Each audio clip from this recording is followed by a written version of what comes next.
సిగరెట్లు మందు దాగి మంచిగున్న పానాన్ని ఖరాబ్ చేసుకోకురి. నా వయస్సు 40.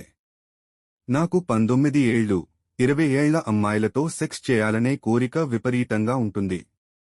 వాళ్ళని ఏదొక విధంగా మభ్యపెట్టి సెక్స్లో పాల్గొంటూ ఉంటాను.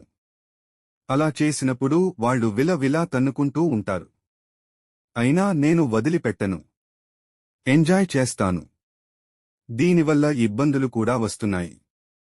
ప్రతిసారి ఏదొక విధంగా ఎస్కేప్ అవుతున్నాను. ఎందుకని నాలో ఈ బుద్ధి ఉంది?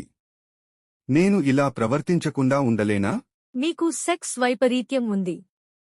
ఇది ఒక రకమైన విలక్షణమైన మానసిక స్థితి. దీనికి మానసిక చికిత్స కావాలి. డాక్టరుని సంప్రదించండి. తప్పకుండా మీలో మార్పు వస్తుంది. మిత్రమా, నేను చేసే వీడియోస్ మీకు నచ్చితే ఒక చిన్న లైక్ కొట్టండి. నా కష్టానికి నేను మీ నుంచి ఆశించేది ఒక్క లైక్ మాత్రమే. లైక్ కొడతారని ఆశిస్తున్నాను. సబ్స్క్రైబ్ చేసుకున్నందుకు ధన్యవాదాలు.